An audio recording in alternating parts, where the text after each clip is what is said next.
നമസ്കാരം, news prime മലയാളത്തിലേക്ക് സ്വാഗതം. അസാം ഗണപരിഷത്ത് എന്ന അസാമിലെ BJPയുടെ സഖ്യകക്ഷി LDAയിൽ നിന്നും വിട്ടുമാറാൻ പോവുകയാണ്. BJP കാണിക്കുന്നത് വൻ ചതിയാണ് എന്നും അവിടെ അസാമിൽ മാത്രമല്ല ദേശീയ തലത്തിൽ മൊത്തത്തിൽ സഖ്യകക്ഷികളെ വഞ്ചിക്കുന്നത് തിരിച്ചറിയാൻ ഇപ്പോഴും കഴിയാത്തത് വളരെയധികം നാണക്കേടാണെന്നും ശിരോമണി അകാലിദൾ അടക്കം BJPയുമായി സഖ്യം ഉപേക്ഷിച്ച പാർട്ടികളെ പുറകെ നടന്ന് ദ്രോഹിക്കലാണ് പ്രധാനപ്പെട്ട നരേന്ദ്രമോദിയുടെ ഹോബിയെന്ന്. അതിൻ്റെ അടിസ്ഥാനത്തിലാണ് AGPയിൽ കൃത്യമായി വിള്ളലുണ്ടായത്. നമുക്കറിയാം, അസാം ഗണപരിഷത്തും BJPയും ചേർന്നാണ് അസാം ഭരിക്കുന്നത്. അസാമിൽ BJPക്ക് കേവല ഭൂരിപക്ഷം ഇപ്പോഴും ഇല്ല. ഏതൊക്കെ രീതിയിൽ ഹിമന്ത് ബിശ്വ ശർമ്മ അവിടെ ജനങ്ങളെ കൺവിൻസ് ചെയ്യിപ്പിക്കാൻ ശ്രമിച്ചാലും അവരാരും തന്നെ പരിപൂർണമായി ഹിമന്തിനെ മുഖവിലയ്ക്ക് എടുക്കുന്നില്ല എന്നുള്ളത് മനസ്സിലാക്കാൻ കഴിയും. നേരത്തെ സർബാനന്ദ സോനോവാൾ ആയിരുന്നപ്പോൾ പോലും ഒരു മയമൊക്കെ ഉണ്ടായിരുന്നു. ഇത് വർഗീയതയുടെ അപ്പോസ്തലനായാണ് ഹിമന്തിൻ്റെ പ്രവർത്തനം.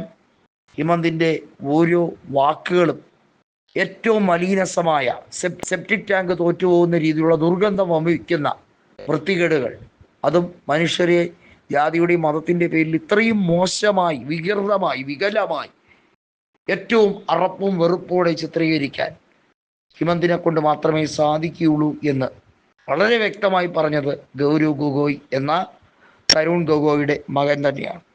തൻ്റെ പിതാവിനെ വഞ്ചിച്ച് കോൺഗ്രസ് വിട്ട ഹിമന്ത് നിരവധിയായ അഴിമതി കേസുകളിൽ നിന്നും രക്ഷപ്പെടാനാണ് BJPയുടെ പ്രീതി പിടിച്ചു പറ്റിയതെന്നും അശോക് ഗെഹ്ലോട്ടിന് തലവേദന സൃഷ്ടിച്ച ഒരു മന്ത്രിയായിരുന്നു ഹിമന്തെന്നും അശോക് ഗെഹ്ലോട്ടിനെ അംഗീകരിക്കാനോ അശോക് ഗെഹ്ലോട്ടിനെ വിശ്വസിക്കാനോ ഒന്നും തയ്യാറാകാതെ എപ്പോഴും ഒരു ആട്ടും തോലിട്ട ചെന്നായെ പോലെ ആയിരുന്നു ഹിമന്തിൻ്റെ പെരുമാറ്റം എന്നും അത് തിരിച്ചറിയാൻ വൈകിപ്പോയതാണ് കോൺഗ്രസിന് അവിടെ സംഭവിച്ച അപജയമെന്നും തുറന്നടിച്ചിരിക്കുകയാണ് ലോക്സഭയിലെ പ്രതിപക്ഷ ഉപനേതാവ് കൂടിയായിട്ടുള്ള ഗൗരവ് ഗൊഗോയ്. എന്നാൽ ലോക്സഭാ തെരഞ്ഞെടുപ്പിൽ ഒക്കെ അവിടെ കോൺഗ്രസ് വലിയ രീതിയിലുള്ള മുന്നേറ്റം നടത്തി. സീറ്റുകൾ വിജയിച്ചത് താരതമ്യേന BJP അപേക്ഷിച്ച് കുറവാണ്. പക്ഷേ കോൺഗ്രസ് നേടിയെടുത്ത വോട്ട് ഷെയർ എന്നത് BJPയേക്കാൾ കൂടുതലുമാണ്.